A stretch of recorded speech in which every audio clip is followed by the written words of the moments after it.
안녕하세요. 저는 오늘 소감을 통해 어떻게 여성교회에 발을 들이게 되었는지, 어떻게 여성교회가 세워져 갔는지, 그리고 주님께서 어떤 은혜를 베푸셨는지 나누고자 합니다. 1. 여성교회로의 초대. 그날은 여성교회 연말 총회가 있는 날이었습니다. 교회 백야드에 자매들과 앉아있는데 에스더 회장단의 한 명인 자매가 저에게 왔습니다. 가시지요 하고는 저의 팔짱을 끼고 여성교회 총회 장소로 데려갔습니다. 총회라는 것에 처음 참석했는데 에스더 팀과 한나 팀이 완전히 두 팀으로 따로 앉았습니다. 그리고 다음 연도에 섬길 회장을 뽑아야 한다고 했습니다. 저를 포함해서 아무도 하려고 하지 않았습니다. 그런데 그때 주님께서 말씀하셨습니다. 네가 해라. 그때 저는 마음을 정했습니다. 그래서 제가 회장을 하겠다고 자원했습니다. 그리고 한나에서도 김재경 집사님이 회장이 되셨습니다.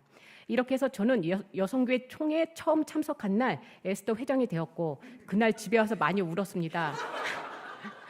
음식도 못하는 저 같은 사람이 회장이 되어 앞으로 여성교회는 망했다는 생각에 한심해서 많이 울었습니다. 그리고 주님께 도움을 요청했습니다. 주님, 저는 교회 부엌일 할 줄 모릅니다. 그렇지만 주님이 하라고 하셔서 순종했습니다. 그러니 주님께서 다 책임지시고 여성교회 이끌어 주시옵소서. 그리고 나서 사역 준비를 위해 회장이신 김재경 집사님을 만났습니다.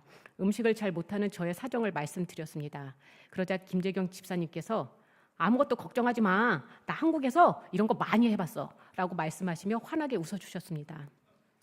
그때 집사님이 얼굴을 보는데 마치 제가 하나님을 뵙는 것 같았습니다. 김재경 집사님은 정말 큰 손이셨고 그 많은 음식들을 척척 해나가셨습니다. 신화자 집사님, 한금주 권사님께서 오셔서 음식을 해주셨고 여성교회 임원들이 모여져서 함께 잘 해나갔습니다. 그 다음에 2017년 이희원 권사님, 송은주 집사님이 회장을 맡으셔서 조용하고 평화로운 분위기에서 여성교회를 잘 이끌어 주셨습니다. 그리고 2018년 이민정 권사님, 박연진 집사님, 2019년에 이세화 권사님, 이양순 집사님이 회장을 맡으시면서 여성교회를 더욱 활성화시키셨습니다. 다양한 프로그램을 도입하고 젊은 여성들이 여성교회에 함께할 수 있도록 교제 시간을 마련하였습니다. 그렇게 화기애애하게 이어지던 여성교회가 2020년 강일구 권사님, 권혜경 집사님이 회장을 맡으시던 해에 팬데믹으로 모든 활동을 중지하게 되었습니다. 이 여성교회의 또 다른 시작, 그렇게 2년의 휴직기를 보내고 여성교회는 2022년 다시 조직되었습니다. 그런데 중간에 회장단과 임원들이 흩어지게 되었습니다. 저는 이 당시 3살 된 다현이를 데리고 임원으로 참여하고 있었습니다. 우울증으로 고생하던 때라서 저도 여성교회에서 빠져나오기로 마음 먹었습니다. 그래서 그날 금요 예배 찬양할 때 주님께 여성교회에서 나가겠다고 말씀드렸습니다. 그랬더니 주님께서 말씀하셨습니다. 여성교회에서 나오지 말고 그 안에 꼭 붙어 있어라. 저는 그 말씀을 듣고 여성교회에 남아있겠다고 다시 마음을 정했습니다. 그런데 그날 예배 후에 교회 복도에서 임병희 권사님을 만났습니다. 임병희 권사님이 저에게 부회장으로 섬길 수 있겠느냐고 물어보셨습니다. 저는 주님의 뜻으로 받아들이고 부회장으로 섬기겠다고 했습니다. 상반기에 여성교회에서 같이 일을 하는데 임병희 권사님은 교회의 음식이 제공되기 전에 회장단이나 임원들을 불러서 시식시키고 간장게장 소스를 맛보게 하면서 우리들의 의견을 수렴해서 일을 진행하셨습니다. 모든 일들이 늘 열정이었습니다. 그래서 어느 날은 제가 임병희 권사님께 여쭈어보았습니다. 권사님은 어떻게 이렇게 열심히 일하세요? 그러자 권사님은 그동안 수술을 많이 받으시고 투병하시는 중에 주님과 약속을 했다고 하셨습니다. 앞으로 남은 인생을 주님을 위해 살겠다고. 저는 그날 그 말에 무척 감동을 받았습니다. 그리고 나서 얼마 후 임병희 권사님은 여성교회 임원 담합 모임을 하고 오겠다고 목사님께 말씀드렸습니다. 그런데 그것이 발단이 되어 우리 교회 제1회 여성교회 수련회가 시작되었습니다. 2022년 하반기에 조아라 집사님이 회장이 되었습니다. 조아라 집사님은 젊은 사람들을 잘 이끌어내는 신세대였습니다. 그리고 조아라 집사님은 다른 사람에게 큰 짐을 지우기보다 웬만하면 본인이 해치우는 스타일입니다. 어느 날 있었던 에피소드 하나가 떠올라서 나눕니다. 그날 교회 부엌 디스포저가 고장났다고 했습니다. 그런데 그때 조아라 집사님이 싱크대 아래를 보더니 어딘가로 가서 공구 하나 들고 왔습니다. 그리고 그 공구를 이리저리 돌리더니 디스포저가 다시 잘 작동되었습니다. 그날 이 어린 자매가 스커트를 입은 채로 무릎을 꿇고 싱크대 아래로 들어간 그 뒷모습이 아직도 제 마음에 남아있고 마음이 짠합니다.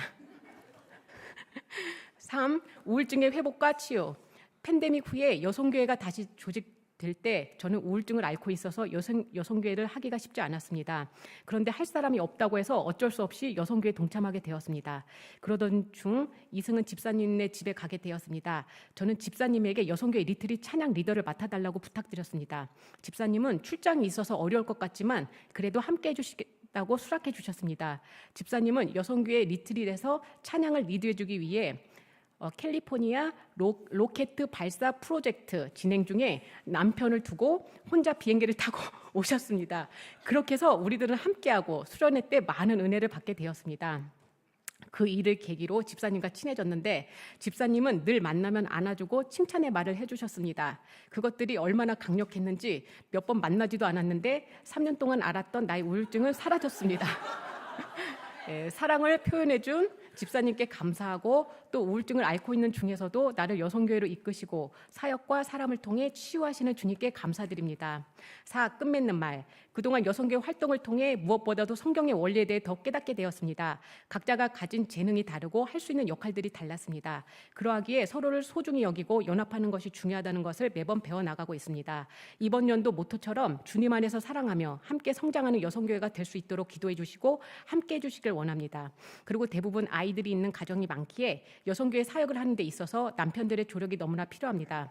그동안 엄마들이 일하는 동안에 아이들 챙겨와 주시고 엄마들의 자리를 메꿔주신 남편분들께 감사드리고 앞으로도 잘 부탁드립니다.